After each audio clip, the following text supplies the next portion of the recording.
farming was hard, the men had no fear. The paddocks were heavy, but the rivers ran clear.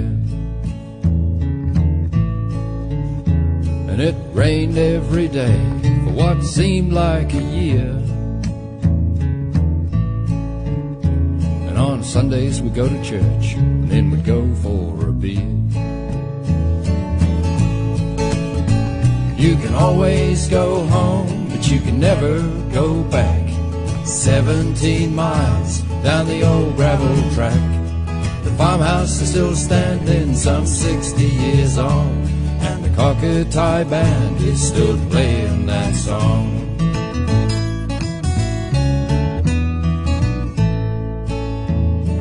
And over that rainbow there's a new piece of gold. The battle's behind us, the soldiers too old. We salute you, the farmers, the true and the bold. Your sons and your daughters, and the stories you told. You can always go home, but you can never go back. 17 miles down the old gravel track. The farmhouse is still standing some 60 years on, and the Kaukapakapa band is still playing that song. The Kaukapakapa band is still playing that song. The farmhouse is still standing some 60 years on. 17 miles down the old gravel track.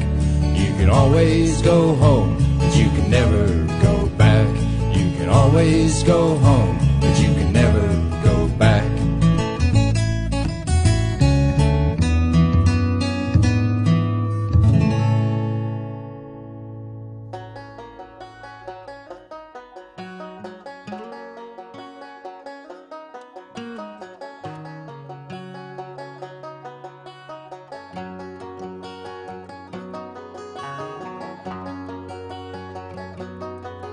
Riding up the valley to the hardboard shack, treading softly in the deep sand track.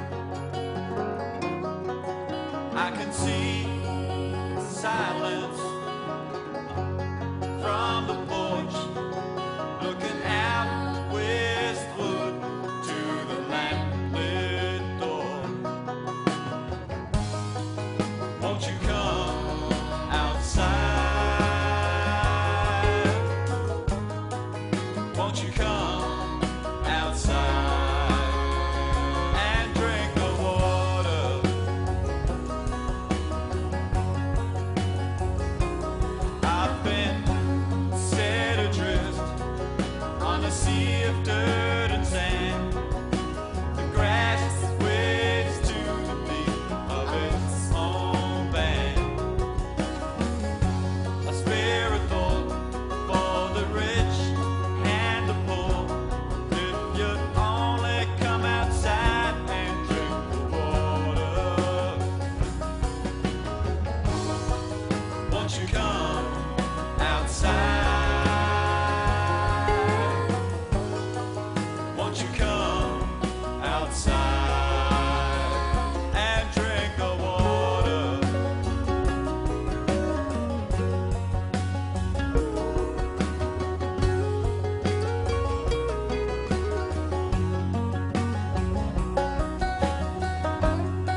Captain and Mrs. Dawson, who are remembered by Dawson's Quarry.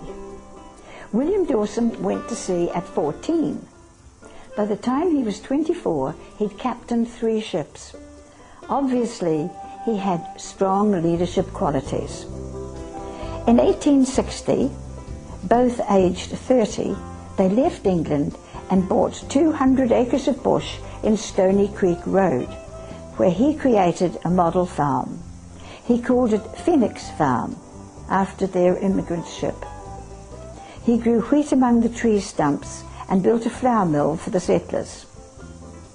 He had strong Christian principles and founded the Methodist Church on the corner of Peak Road. His splendid naval headstone is just to the right of the church. In the 1880s, gravel was found on his farm, and Dawson's Quarry was very useful as ballast for the railway from Helensville to Kaukapakapa and for the muddy roads around Kaukapakapa. The Dye family are remembered by Dye's Bridge. George and Eleanor Dye and their only child, 16-year-old Frank, also emigrated from England in 1860. Like so many early settlers, they travelled to Riverhead by boat and then walked the 14 miles to Kaukapakapa. They used the tracks surveyors had made. Some tracks were only 3 feet wide, and in some parts they were just Maori tracks. Although George Dye was a cooper by trade, making barrels, he took up land in Stony Creek Road next door to the Dawsons. Mrs. Dye and Mrs. Dawson were the only white women in the whole area. Frank went to Auckland to learn the building trade. At 19, he joined the Auckland militia and served in the Waikato land wars. He returned to Kaukapakapa and in 1872 opened Dye's store.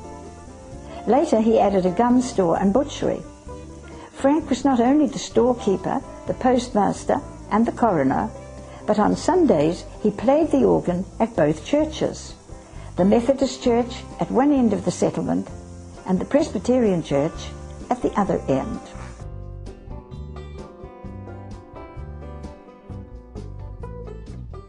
The Henleys of Henley House and Henley Road. In 1862, the 3 Henley brothers arrived in Kaukapakapa.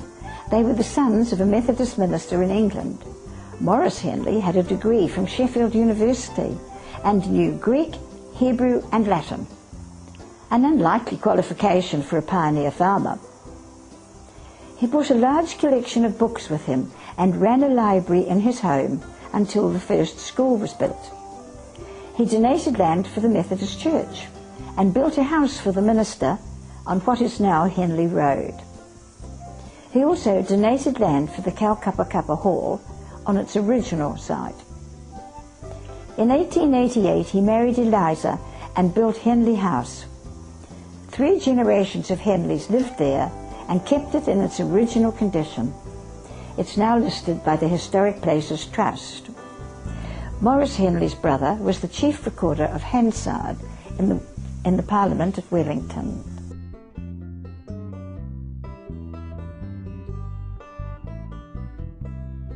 The Shankses of Shanks's Hill and Shanks's Road. Gavin Brashanks and Elizabeth were Scottish. They arrived in 1863 after a 4-month voyage with a lively 2-year-old and a crawling infant. They were barely off the ship when Gavin was handed a rifle and sent to the blockhouse at Otahu. The land wars were in progress and untrained men like him were sent to prevent the Maori invading Auckland. After the wars, conditions in Auckland were approaching starvation. So, although he was a Glasgow draper, Gavin decided to go farming. Every immigrant who'd paid his own fare was granted 40 acres. So Gavin and Elizabeth got 80 acres on Shanks's Hill. Their house was built from kauri, felled and pit sawn on their own property. They called it Roseneath. As a draper from Glasgow, Gavin didn't expect to have to clear bush or build a house. Relatives say he was surprised to find that calves have teeth. And they say he wore a tailcoat and a top hat on the farm. However, his business experience wasn't wasted. By 1896, he owned 288 acres and employed 80 men in the timber industry. He was also active in the community, a founder of St. Cuthbert's Presbyterian Church, a member of the school committee, and other local organisations.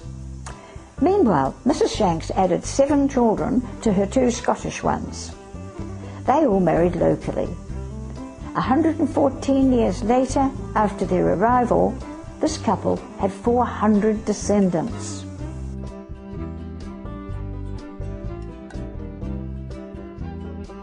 The Rapsons of Rapson Road. Samuel Sage Rapson trained as an assayer in England. That's testing the quality of metals. He went to Australia as a gold buyer, and there he met Ellen. He needed an armed guard there, as he was working in Ned Kelly's area. Samuel and Ellen came to New Zealand, where he worked as an assayer in the BNZ. They had 8 children when they decided to buy land in Rapson Road. He bought 400 acres and Ellen bought 250 acres. Samuel came first, then met the family at Riverhead. He'd arranged a bullock dray to take the furniture, and this went on ahead of them. The family walked all morning, then stopped for lunch. The eldest daughter opened the basket. "Mama, Mama, the basket hasn't got the lunch. It's full of Papa's silkworms." The lunch basket had accidentally gone off on the bullock wagon. When they got to Kaukapakapa, the furniture hadn't arrived. The men driving the wagon had stopped to watch a football match, so the tired children had to gather ferns to use for mattresses. Another misfortune befell the family. One evening the family was outside somewhere and they left a lamp burning on a table. A wild cat jumped up onto the table, overturned the lamp and burnt the house down. Samuel then decided to build a brick house. By then they had 10 children. With a competent man to help, Samuel made all the bricks for a 2-storied house, which they called Ferndale. It was used for 90 years. The Rapsons developed a good farm with a large herd of cows. Samuel's farm was written up in the New Zealand Gazette as a model for the colony.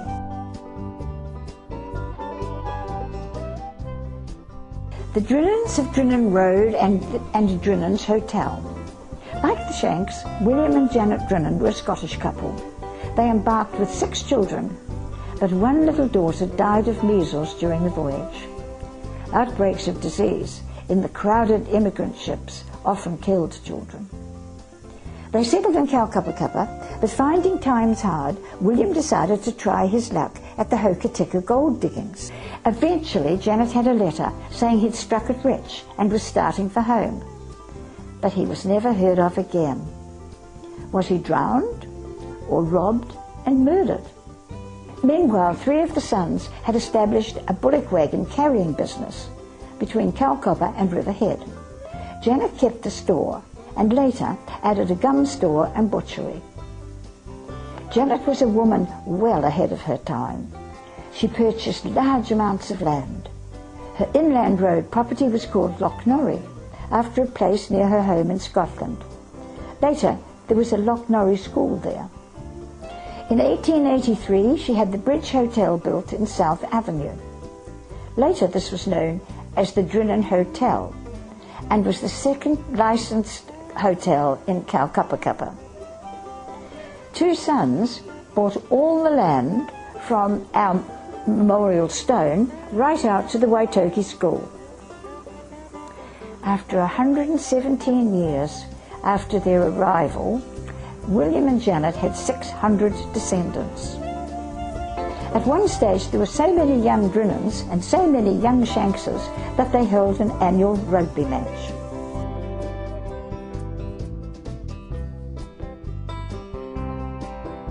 The Osbaldistons, the family without a road. Ralph and Sarah Osbaldiston emigrated from Lancashire with her parents, William and Sarah Walsh. Ralph had begun work at 10 years old in a cotton mill. Child labour was commonplace and conditions were appalling in the Industrial Revolution. Sarah and her father were also mill workers. Ralph had very little education, but somehow became reasonably good at reading and writing. He taught the children on the immigrant ship. Sarah's parents, and most people at the time, were illiterate. Ralph kept a diary of the voyage, and that diary is in the Helensville Museum. At first the two couples lived in Riverhead, where Ralph and his father-in-law worked in the bush. In 1867, William Walsh bought 33 acres at Kaukapakapa, and the two couples moved into a raupo hut. By then, Sarah had 3 children, so there were 7 people in that hut. William Walsh set up a sawmill to mill his own bush. His wife, Lucy, although a 65-year-old grandmother and a city woman, learnt to drive a bullock team. Controlling a team of bullocks was usually the job of a strong man. She hauled kaihakatea logs to the Kaukapakapa River, where they were floated down to the Helensville mills. She also drove her bullock wagon the 14 miles to Riverhead to get supplies. In her will, she bequeathed 13 bullocks, 2 drays, yokes, bows, chains, and tarpaulins to her 3 children. However, shortly after, she sold most of this to Ralph for £100. Even when the farm was developed, it couldn't support a large family of 7 children and 4 adults, so Ralph became the local bootmaker. His wife kept goats, pigs and turkeys for meat. Cattle and sheep were too expensive. After the raupo hut, the family moved into a slab house with a shingle roof, and finally into a pit-sawn kauri house with 6 rooms. Unfortunately, there is no road called after this very industrious family. There certainly should be, as they owned land both sides of Pinchcut Road, and there are 3 Osbaldiston families still living on the original property.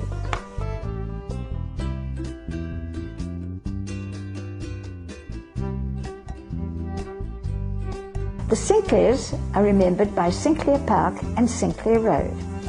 John and Robert Sinclair were builders from Scotland who arrived early but worked elsewhere for some years.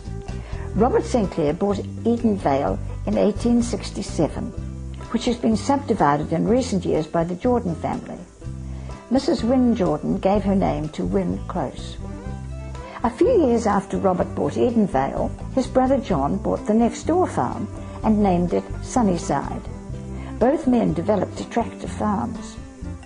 John married Mary MacLeod of Waipu. They had only 2 children, John James and Mary Alexandra. Neither of them married. Robert married Harriet Goodwin from Stony Creek Road, but tragically she died in childbirth at 17. The baby lived. John and Robert were both prominent in the settlement. John drew the plans for the Second Methodist Church on Peak Road corner. He also supervised the building work, which was done chiefly by Captain Dawson, Charles and Joseph Simcock, and his brother Robert Sinclair. The Sinclairs were also active members of the Blue Ribbon Temperance movement. John's son, John James, called Jackie, bequeathed land for Sinclair Park, although it wasn't officially opened until 1960. His sister Alexandra trained as a music teacher and rode side saddle to her pupils' homes as far away as Kānui. For over 30 years she played the organ at the Methodist Church, and for much of that time she then walked the far end of the village to play at the Presbyterian Church. She left bequests to both churches. Alexandra also helped to set up the sale yard refreshment service for farmers in 1919. The whole Sinclair family is rightly remembered for its service to the community.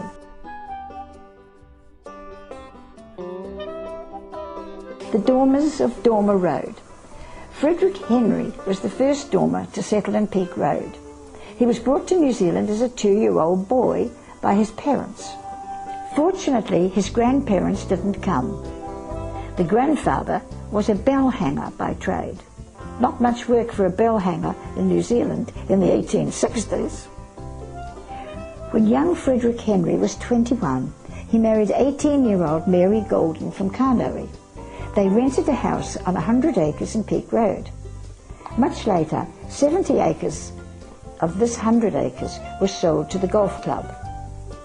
Mary and Fred started life renting, but the Dormer family was eventually to own all the land from the golf course to beyond Chatham Road. Peter, grandson of the first Dormer couple, also developed a large block of homesteaded land stretching right up to the forest. 3 generations had been active supporters of their community. A 4th generation still live on part of the Dormer land. The Hilliers are remembered by Hillier Road.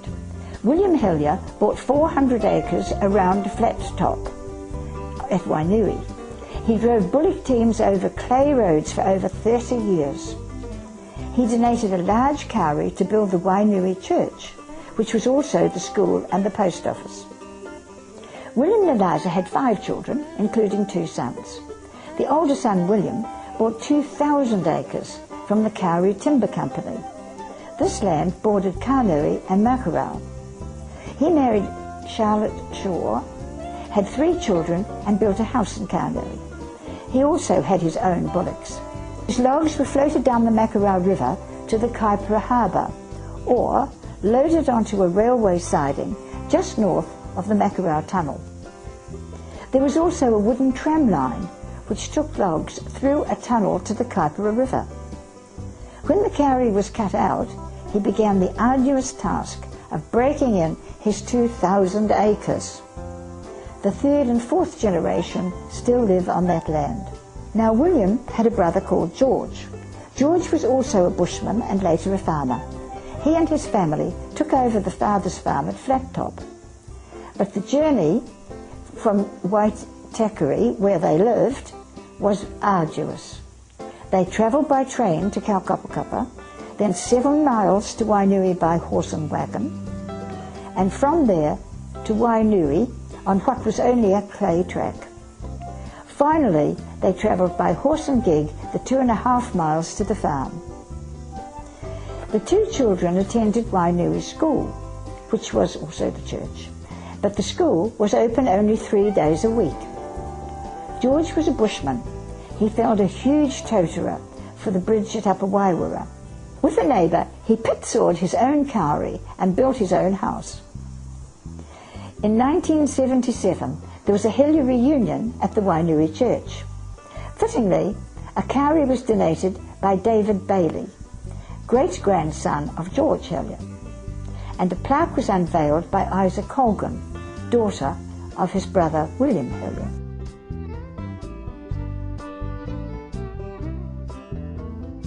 The Jordans of Jordan Road.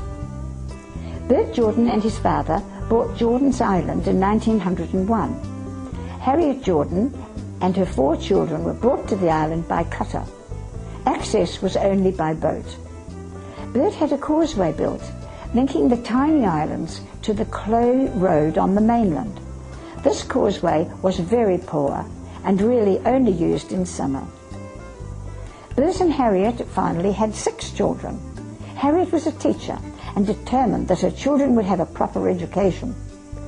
So they bought another place in Stony Creek Road so the children could attend the Kaukapakapa school. Later they bought a house in Ellerslie so all the boys could attend Auckland Grammar and University.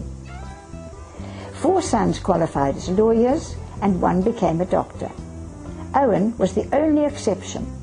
He returned to the island as soon as he left school. When Owen married Wynne Taylor in 1929, isolation and mud were still great problems. They had no electricity, and Wynne had to cope with 6 children and farmhands. Transport was so unreliable that she would go to her parents at Eden Vale in Kaukapakapa a fortnight before each baby was born. Wynne also had to supervise her children on correspondence until they were old enough to ride a horse 7 miles to Kaukapakapa school. Owen was an extremely hard worker and built up a large dairy herd. The cream was taken in a flat-bottomed boat with an outboard to the Mackerel Bridge for collection. Some of the 4th and 5th generation still live on the island, which is now connected to Jordan Road.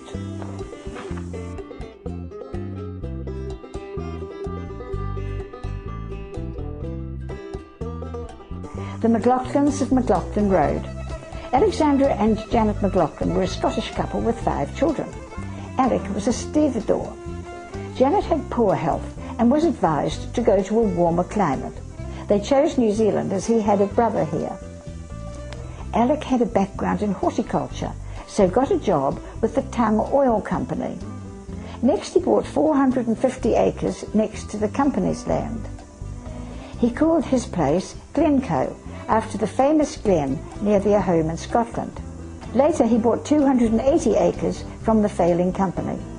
A very big man, he broke in his land with shovels and spades. He was known as an extremely hard worker. The first 5 months the family lived in a tent with their 5 Scottish children and a 6th one born in New Zealand. Alec built a house for himself from kauri on his own property using a diesel-powered sawmill. The house was on the edge of the Kaipara Harbour because the only route out was rowing 4 miles to Mount Rex station. Imagine Janet's isolation. When Alec built up a dairy herd, the cream had to be transported the same way. Gum diggers made a track so they could sell their gum at Dye's store. In the late 1930s, this became McLaughlin Road. Hard work and isolation never dampened Janet's spirit. When she was widowed, she often visited her family and loved shopping. She's remembered for her very fashionable hats. Alec Jr. became a stonemason and crafted our big memorial stone. 2 generations of the family still live on part of the original farm in McLaughlin Road.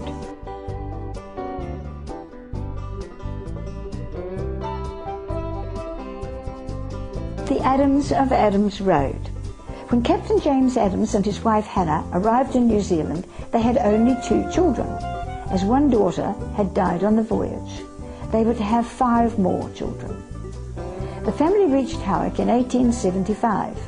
They then took a boat to Riverhead and again walked the 14 miles to Kaukapakapa. The captain bought 10 acres between the Panganui stream and inland road. The Adams retained this property for about 100 years. The Panganui stream must have been much larger then, as Charles Simcock was building boats higher up. Captain Adams could moor his boat, the Tamashanta, just below his house. He sailed up numerous inlets of the Kaipara Harbour, taking logs to the mill. In 1915, his youngest son, Jack, bought land on the edge of Wainui. A 3rd generation is now farming this land on Adams Road.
Just standing here today, first of all, to remember those that have gone before us. They came here searching for a new life, a new land to live. One of the things that comes to my mind is that when our people were here and our people were welcoming them.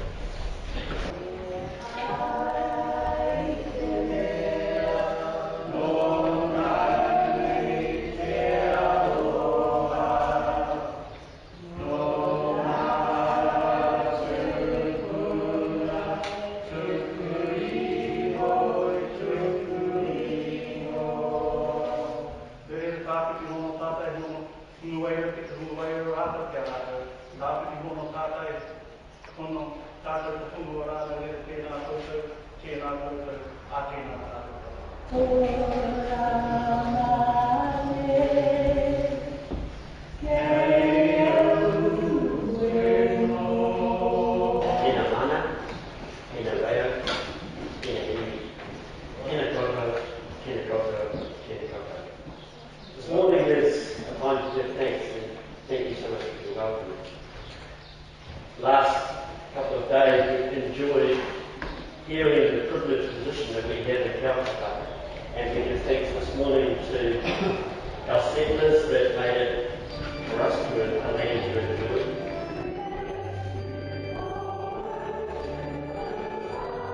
Have you ever wondered what Kaukapakapa means? And I'm sure a lot of you out there have thought about it time and time again, probably looked up in dictionaries and tried to figure out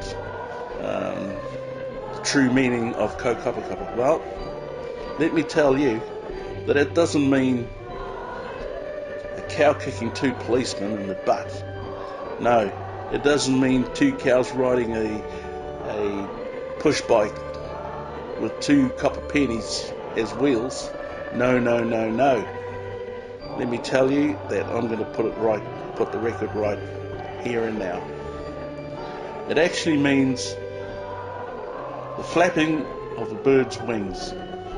That is to say that the bird is bathing. The first syllable of Kaukapakapa means to bathe. Ko means to bathe. Kapakapa means to flutter. There's only one animal that I know that flutters, and that is a bird, as it washes itself, hence the name Kaukapakapa, a bird bathing. But in simple terms, we as Māori, we just say it just means the fluttering of a bird's wings. Simple as that. So I don't want to hear any more about cows and policemen and pennies and Help us as agents of your love to be faithful and true, the church and the marketplace, working through you. And the peace of God, which passes all understanding, keeps your hearts and minds in the knowledge and love of God and His Son, Jesus Christ our Lord. And the blessing of God Almighty, Father, Son, and Holy Spirit be with you in those you love and this community of Kaukapakapa. Amen.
you.